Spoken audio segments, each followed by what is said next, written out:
The Michael Jackson biopic just crossed $700 million worldwide. Fans are still singing in IMAX theaters. His streaming numbers are at an all-time high. And Netflix just announced that on June 3rd, less than 6 weeks after the biopic opened, they're dropping a 3-part docuseries called Michael Jackson: The Verdict that goes directly into the chapter the movie deliberately left out. The 2005 trial, the allegations, the courtroom, the jurors. Everything the biopic's director filmed and then deleted is now being covered by Netflix in forensic detail. The timing isn't a coincidence, it's a collision, and it's about to split the entire audience right down the middle. Here's what Netflix is releasing.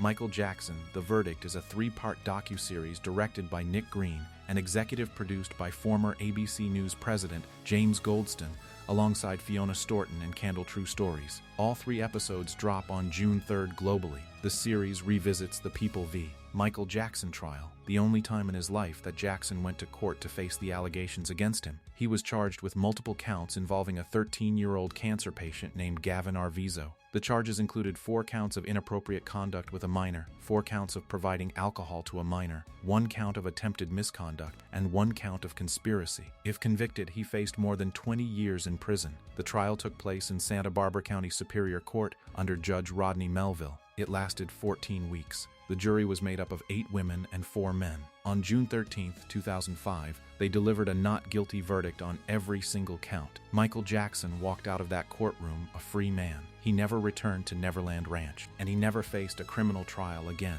What makes this docuseries different from anything that's come before is the access. The filmmakers told Netflix's Tudum platform that they wanted to present a forensic look at the trial as a whole. The series features brand new interviews with actual jurors who decided the case, courtroom eyewitnesses, media figures who covered the trial daily, and individuals connected to both the prosecution and the defense. One juror says in the trailer, "What has to be proven is beyond a reasonable doubt." Can you doubt that happened? That single line is already being debated across social media, because depending on how you hear it, it either supports the verdict or questions it. The trailer also includes footage of the Neverland Ranch search, courtroom sketches from the trial, crowds of supporters gathered outside the courthouse, and a clip of Macaulay Culkin arriving to testify on Jackson's behalf. Culkin, who spent time with Jackson as a child and was one of the most high-profile defense witnesses, has consistently maintained that Jackson never did anything to me. Other celebrity witnesses who testified for the defense included Chris Tucker,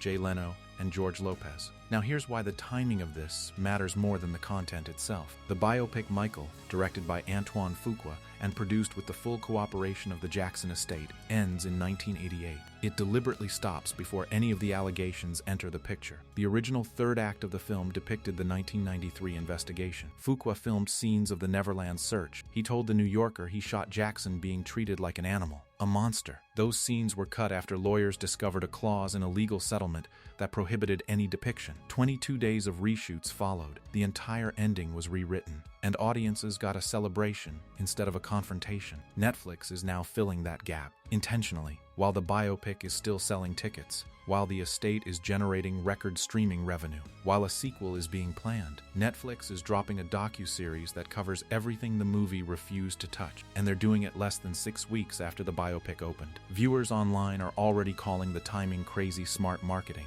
because anyone who just watched the biopic and felt something was missing now has a direct follow-up waiting for them on Netflix. And anyone who watched the biopic and felt validated in their love for Michael now has a docuseries that might challenge that feeling entirely. The estate hasn't commented on the Netflix series, but their attorney Marty Singer has previously called any project that revisits the allegations a shakedown. TJ Jackson, Michael's nephew, recently posted that his uncle was 1,000% innocent and slammed media outlets for continuing to bring up the allegations in the wake of the biopic's success. Meanwhile, Dan Reed, the Leaving Neverland director, is planning his own 3rd documentary to film inside the courtroom when the Robson and Safechuck civil trial begins in November. So by the end of 2026, the world will have experienced a $200 million biopic that celebrates Michael Jackson, a Netflix docuseries that re-examines the trial that nearly ended him, a 3rd Leaving Neverland documentary that follows his accusers into court, and a new federal lawsuit from the Casio family alleging the most serious charges imaginable, all happening in the same year, all colliding with each other. The biopic tells you who Michael Jackson was on stage. Everything else is asking who he was when the lights went off. Subscribe. June 3rd is 11 days away. We're covering all of it.